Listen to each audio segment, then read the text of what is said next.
이집트의 수도 카이로 외곽의 한 건설 현장. 50도 폭염 속에서 6차선 고속도로가 순식간에 무너졌습니다.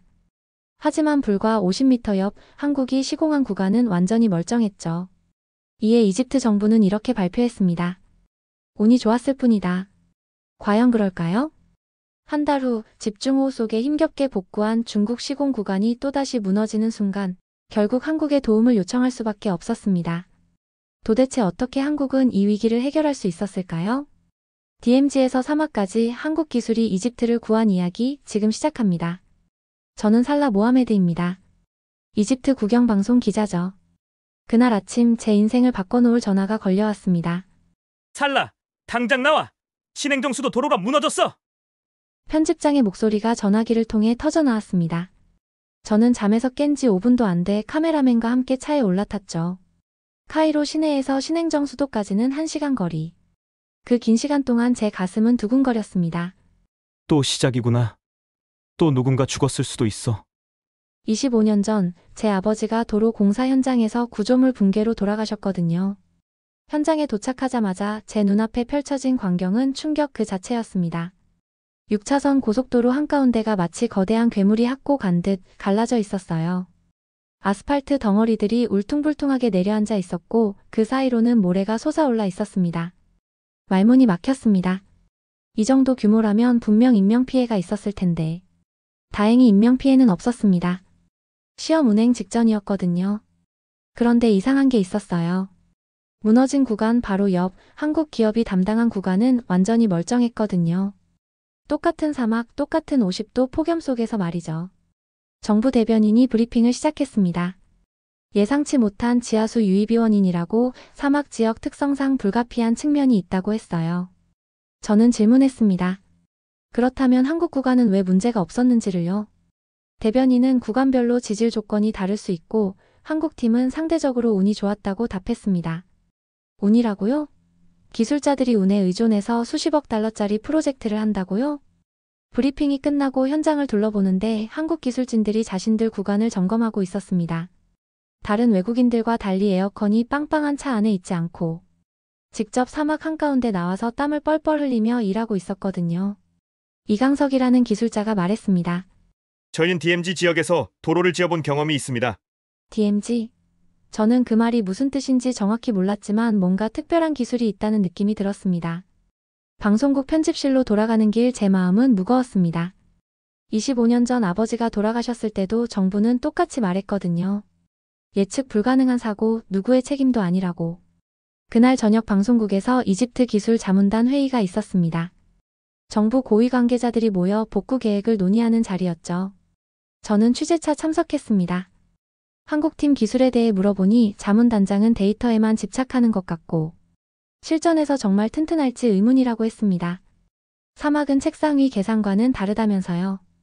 다른 자문위원들도 중국 기업은 오랫동안 현지에서 일해왔으니 사정을 잘 알지만 한국은 아직 경험이 부족해 보인다고 했습니다. 저는 고개를 끄덕였습니다. 역시 그렇구나 싶었어요. 한국 기술진들이 아무리 자신 있다고 해도 결국 사막에서는 경험이 부족할 수밖에 없겠죠. 집으로 돌아가는 길 저는 문득 이강석이 말했던 DMZ 이야기가 떠올랐습니다. 하지만 곧 고개를 저었어요. DMZ가 뭐 대단한 건가요? 사막과는 완전히 다른 환경인데 말이에요. 그날 밤 저는 아버지 사진을 보며 중얼거렸습니다. 25년이 지나도 똑같다고 누구든 자기들이 최고라고 하지만 결국 무너지는 건 똑같다고 말이에요. 하지만 왜인지 마음 한구석이 불편했습니다. 이강석의 진지한 표정이 자꾸 떠올랐거든요. 정말 단순한 자랑이었을까요? 아니면 정말 다른 뭔가가 있는 걸까요? 저는 그 궁금증을 애써 무시하려 했습니다. 어차피 답은 뻔하니까요. 사건 발생 일주일 후 예상치 못한 일이 터졌습니다.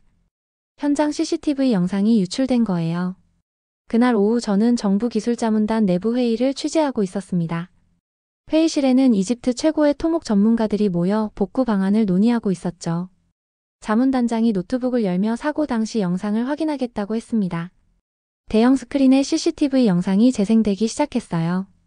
처음엔 평범한 공사 현장 모습이었습니다. 중국 구간에서 작업자들이 마무리 작업을 하고 있었죠. 그런데 화면을 자세히 보니 이상한 게 보였습니다. 한 자문위원이 영상을 일시 정지시켰습니다. 중국 구간 도로 아래쪽에 뭔가 반짝이는 게 보였거든요. 물이었습니다. 도로 밑에 물이 고여 있었어요. 자문위원들이 웅성거리기 시작했습니다. 영상을 다시 재생하자 물이 고인 부분 위로 도로가 서서히 가라앉는 모습이 보였어요. 마치 스펀지가 물을 먹고 가라앉는 것처럼 말이에요. 배수시설이 제대로 되어 있지 않았던 것 같다고 누군가 말했습니다. 그때 다른 기술자가 같은 시간대 한국 구간 영상을 띄웠습니다. 제 눈을 의심했습니다. 한국 구간에는 물이 전혀 보이지 않았거든요. 도로 아래 곳곳에 설치된 배수로를 통해 물이 깔끔하게 빠져나가고 있었어요. 자문위원 중 한 명이 놀란 목소리로 말했습니다. 배수 시스템이 완전히 다르다고, 설계가 다른 건지 같은 프로젝트인데 어떻게 이럴 수 있냐고 했어요. 회의실이 갑자기 조용해졌습니다.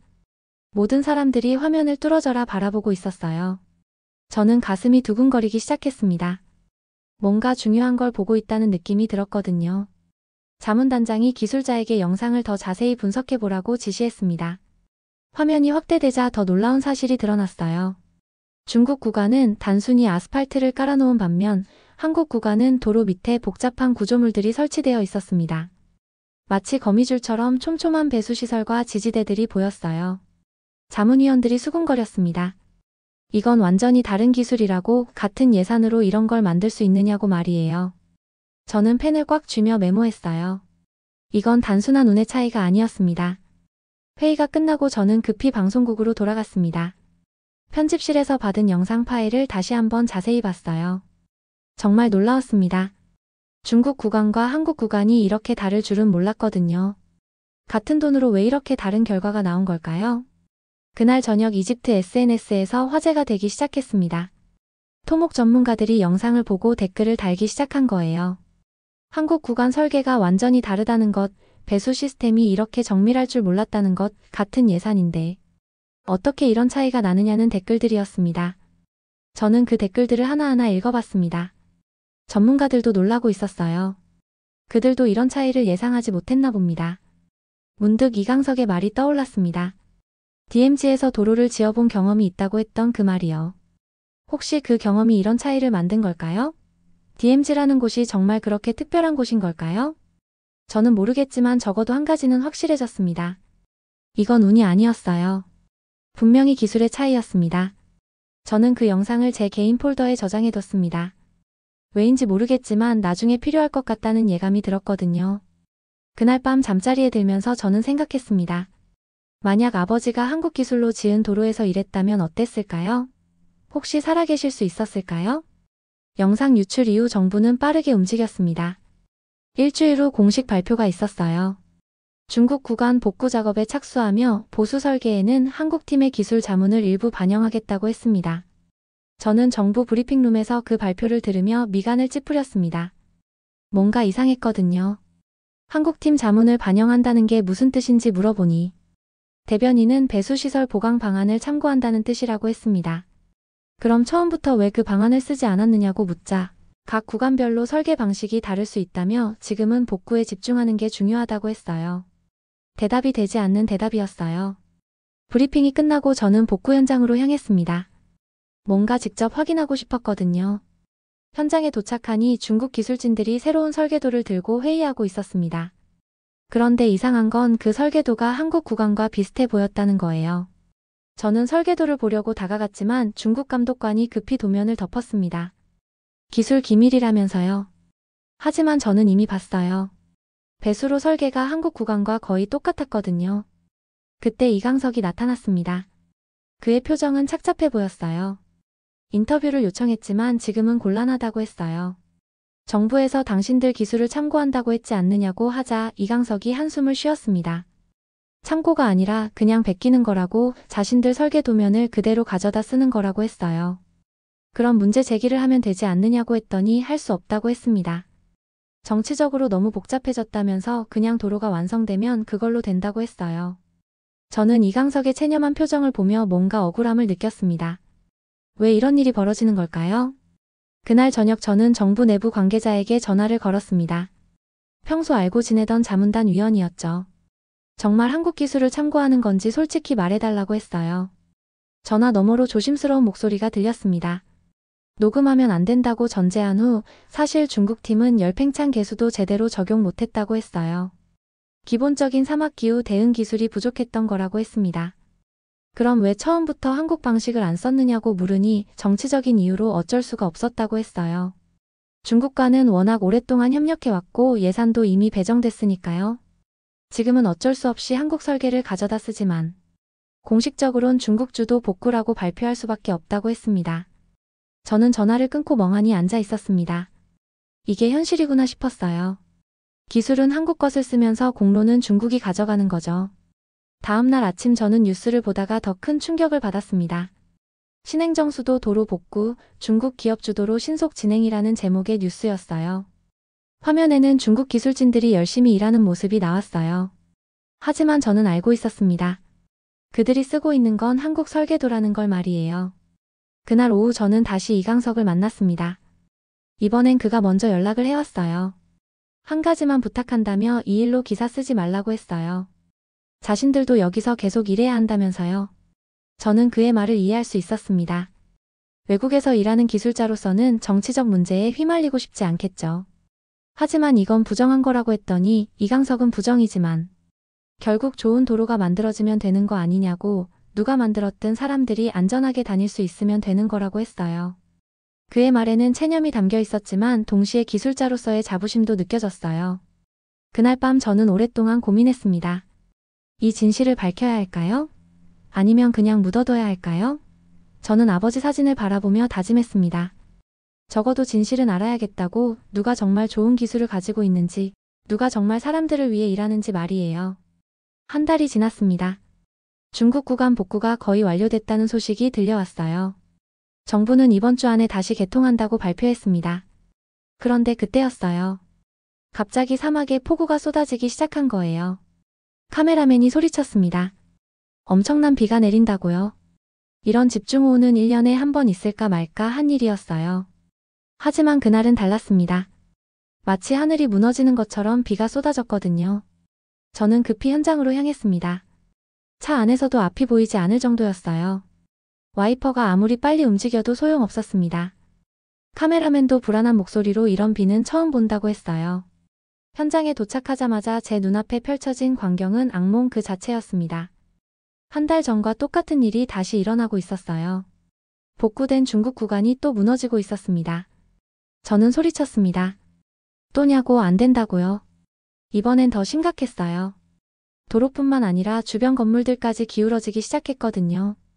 경찰들이 확성기로 주민 대피를 외치고 있었습니다. 사람들이 우왕좌왕하며 달리고 있었어요. 그때 저는 울고 있는 아이를 봤습니다. 6살쯤 되어 보이는 여자아이가 무너지는 건물 앞에서 엄마를 찾고 있었어요. 아이의 울음소리가 빗소리와 섞여 들렸습니다. 저는 망설이지 않고 아이에게 달려가 안아주며 엄마를 찾자고 했어요. 아이가 가리킨 곳은 기울어지고 있는 건물이었습니다. 저는 가슴이 철렁했어요. 아이를 안고 대피로를 찾기 시작했는데 문제가 있었어요. 모든 도로가 물에 잠기거나 무너져서 갈 곳이 없었거든요. 그때 누군가가 큰 소리로 외쳤습니다. 이강석이었어요. 그가 한국 구간 쪽을 가리키며 이쪽으로 피하라고, 여기는 안전하다고 외쳤어요. 저는 아이를 안고 이강석이 가리킨 방향으로 뛰었습니다. 다른 주민들도 따라왔어요. 놀라운 일이 벌어졌습니다. 한국 구간은 이 엄청난 폭우 속에서도 멀쩡했어요. 도로 곳곳에 설치된 배수구에서 물이 싹 빠져나가고 있었거든요. 주민들이 소리치며 안도했습니다. 물이 다 빠져나간다고, 이 길은 괜찮다고 했어요. 저는 아이를 안전한 곳에 내려놓고 주변을 둘러봤어요. 정말 신기했습니다. 불과 50m 떨어진 중국 구간은 물바다가 되어 있는데 한국 구간은 비가 그치자마자 금세 말랐거든요. 저는 이강석에게 어떻게 이런 일이 가능한지 물었어요. 그는 비상배수 시스템이라고 했어요. DMZ에서 폭우가 내리면 지뢰밭이 무너질 수 있어서 급속 배수 기술을 개발했다고, 전쟁이 일어나도 도로가 끊어지면 안 되니까. 어떤 상황에서도 견딜 수 있게 만든 거라고 했습니다. 저는 그제서야 이해했습니다. DMZ라는 곳이 얼마나 특별한 곳인지, 그리고 그곳에서 만든 기술이 얼마나 대단한지 말이에요. 그때 아이 엄마가 나타났습니다. 모녀가 감격스럽게 안아주는 모습을 보며 저는 가슴이 뭉클했습니다. 만약 한국 구간이 없었다면 어떻게 됐을까요? 아이 엄마가 제게 다가와 고맙다고 했어요. 이 길 덕분에 살았다고 한국 사람들이 만든 길 말이라고 했습니다. 그 순간 저는 확신했습니다. 이건 운이 아니에요. 기술의 차이예요. 그리고 사람을 생각하는 마음의 차이예요. 그날 밤 저는 뉴스를 보며 분노했습니다. 또 같은 변명이었어요. 예측 불가능한 기상이변이 원인이라고 했습니다. 한국 구간은 왜 멀쩡했는데요? 저는 그날 밤 결심했습니다. 더 이상 가만히 있을 수 없다고 말이에요. 사람들이 진실을 알아야 한다고 생각했어요. 아버지가 돌아가셨을 때도 이런 변명들을 들었거든요.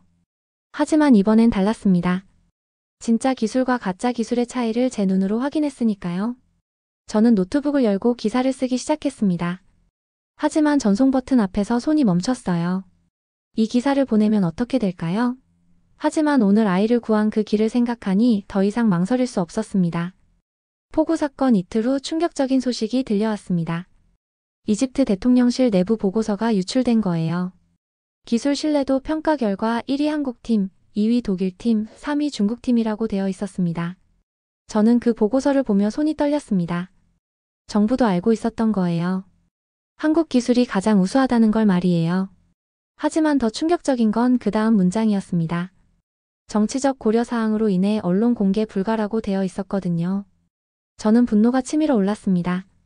사람들의 안전보다 정치가 우선인가요? 그날 저녁 저는 기사를 작성했습니다. 제목은 신행정수도 도로, 진짜 문제는 기술이 아니라 정치였다였어요. 하지만 전송 버튼 앞에서 또 망설였습니다. 이 기사를 보내면 제 기자 생명이 끝날 수도 있거든요. 그때 이강석에게서 전화가 왔습니다. 급한 일이라며 만나자고 했어요. 카페에서 만난 이강석은 기사 내지 말라고 했습니다. 자신들도 여기서 계속 일해야 한다면서요. 저는 화가 났습니다. 언제까지 이런 식으로 살 거냐고, 당신들 기술이 사람을 살렸지 않냐고 했어요. 이강석이 조용히 말했어요. 자신의 아버지도 기술자였다고 했습니다. 도로는 그냥 구조물이 아니라 사람의 목숨을 책임지는 거라고 했어요. 자신들이 DMZ에서 도로를 지을 때도 그랬다고. 하나라도 잘못되면 군인들이 죽을 수 있어서 절대 타협할 수 없었다고 했습니다. 그럼 더더욱 당신들 기술을 알려야 하는 거 아니냐고 했더니 이강석이 제안했습니다. 기사보다 더 좋은 방법이 있다고, 인터뷰 영상을 만들어 보라고 했어요. 자신들 기술을 직접 보여주는 거라고, 그럼 사람들이 스스로 판단할 수 있다고 했습니다. 일주일 후 저는 한국 구간에서 이강석과 인터뷰를 진행했습니다. 이 도로가 다른 구간과 다른 점이 뭔지 물어보니 배수 시스템이 가장 큰 차이점이라고 했어요. 3단계 배수 시스템을 적용했다고 했습니다. 화면에 배수로 내부가 보였는데 정말 복잡하고 정밀한 구조였어요. 왜 이렇게 복잡하게 만든 건지 물으니 사막은 예측 불가능해서 갑자기 폭우가 내릴 수도 있고 지하수가 올라올 수도 있어서 모든 상황에 대비해야 한다고 했어요. 다른 기업들은 왜 이런 방식을 안 썼을까요? 비용이 많이 들고 시간도 오래 걸리지만 자신들은 생각이 다르다고 했어요. 싸게 빨리 만드는 것보다 오래 안전하게 쓸 수 있는 게 중요하다고, 특히 사람의 목숨이 걸린 일이라면 더욱 그렇다고 했습니다. 그 순간 저는 왜 한국 기술이 다른지 이해했습니다. 돈보다 사람을 먼저 생각하는 거였어요. DMZ에서 도로 짓는 게 그렇게 힘든지 물어보니 이강석이 웃으며 대답했습니다. 지뢰밭에서 도로 짓는다고 생각해보라고. 한번 실수하면 끝이라서 절대 실패할 수 없는 기술을 만들 수밖에 없었다고 했어요. 그래서 이집트에서도 성공한 거냐고 하니 전쟁터에서 만든 기술이니까 사막 정도는 문제 없다고 했습니다. 저는 영상 제목을 사막을 정복한 DMZ 기술 한국도로의 비밀로 정했습니다. 인터뷰 영상을 방송한 지 일주일 후 놀라운 일이 일어났습니다. 시청자들의 반응이 폭발적이었어요. 진짜 기술이 뭔지 알겠다는 댓글, DMZ에서 만든 기술이라니 대단하다는 댓글들이 쏟아졌습니다. 사람들이 진실을 원한다는 걸 느꼈어요. 그리고 정부에서 공식 발표를 한 거예요.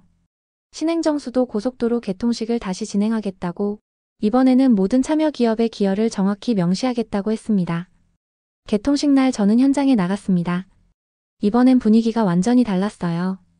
교통부 장관이 연설을 시작했는데 특히 한국-이집트 협력 구간으로 명명된 구간은 양국 기술 교류의 상징이 될 것이라고 했습니다. 공식적으로 한국 구간을 인정한 거였습니다. 한국팀의 DMZ 기반 기술은 우리에게 새로운 기준을 제시했다고, 극한 환경에서도 안전을 보장하는 기술이라고 했습니다. 박수가 터져나왔습니다. 저는 눈물이 날 것 같았어요. 드디어 진실이 공개된 거예요. 그날 저녁 뉴스에서 저는 단 한 문장만 전달했습니다. 그 길이 무너지지 않았던 이유 직접 확인해 보세요. 방송이 끝나고 집으로 돌아가는 길 저는 한국 구간을 지나갔습니다. 이제 그 길에는 한국-이집트 협력의 길이라는 표지판이 세워져 있었어요. 차를 세우고 길 위에 서서 생각했습니다. 이 길 위에서 얼마나 많은 사람들이 안전하게 다닐까요? 25년 전 아버지가 꿈꿨던 길이 바로 이런 길이 아니었을까요? 그때 문득 이강석의 말이 떠올랐습니다. 도로는 그냥 구조물이 아니라 사람의 목숨을 책임지는 거라고 했던 그 말이요. 맞아요. 도로는 단순한 구조물이 아니에요. 사람과 사람을 이어주는 희망의 다리예요. 그리고 그 다리는 반드시 안전해야 해요. 핸드폰이 울렸습니다. 편집장이었어요. 시청률이 폭발적이라며 한국 기술 다큐멘터리를 시리즈로 만들어 보자고 했어요. 저는 잠시 생각했습니다. 좋은 아이디어였어요. 제목은 길 위의 기술로 하고 첫 번째 편은 한국도로 기술의 이집트 적용으로 하자고 제안했습니다. 전화를 끊고 저는 다시 그 길을 바라봤습니다. 이제 시작이에요. 진짜 기술이 뭔지, 진짜 협력이 뭔지 사람들에게 알려주는 일 말이에요. 그날 밤 저는 아버지 사진 앞에서 말했습니다. 아버지, 이제 알 것 같아요. 아버지가 꿈꿨던 게 뭔지. 사람을 지키는 기술, 그게 진짜 기술이에요. 바람이 창문을 스치며 지나갔습니다. 마치 아버지가 대답하시는 것 같았어요. 개통식 이후 한 달이 지났습니다. 제가 제작한 길 위의 기술 시리즈 첫 편이 방송됐어요. 반응이 뜨거웠습니다. 시청자들의 댓글을 보며 저는 뿌듯함을 느꼈습니다. 사람들이 진짜 기술의 가치를 알아주고 있었거든요. 그때 이강석에게서 전화가 왔습니다. 한국에 한번 오실 수 있냐고 회사에서 초청하고 싶어 한다고 했어요. DMZ 도로 시스템을 직접 보여드리고 싶다고 했습니다. 저는 망설이지 않고 좋다고 했어요. 2주 후 저는 생전 처음 한국 땅을 밟았습니다. DMZ 근처 철원에서 직접 그 기술을 확인할 수 있었어요. 지뢰밭 옆에서 도로를 지었다는 게 믿어지지 않을 정도로 완벽한 기술이었습니다. 한국에서의 마지막 밤, 저는 호텔 방에서 다큐멘터리 원고를 썼습니다. 이 길은 사람을 지키기 위해 만들어졌습니다. 이집트도 한국도 그걸 아는 사람들이 만든 겁니다. 그리고 마지막 문장을 썼어요. 기술은 국경을 모르고 마음은 언어를 넘습니다. 그래서 우리는 함께 더 좋은 길을 만들어갈 수 있습니다. 이집트로 돌아가는 비행기 안에서 저는 생각했습니다. 아버지가 살아계신다면 뭐라고 하셨을까요? 아마 이렇게 말씀하셨을 것 같아요. 살라야, 이제 진짜 길을 찾았구나. 비행기가 카이로에 착륙할 때 저는 창밖으로 보이는 신행정수도 도로를 내려다봤습니다. 그 길 위로 수많은 차들이 안전하게 달리고 있었어요. 그 모습을 보며 저는 확신했습니다. 이 일은 끝이 아니라 시작이라고, 더 많은 진실을 찾고 더 많은 사람들에게 알리는 일의 시작이라고 말이에요. 오늘의 사연 어떠셨나요? 여러분의 생각이 정말 궁금해요. 댓글로 알려주세요. 오늘도 함께 해주셔서 진심으로 감사합니다. 감동하와이였습니다.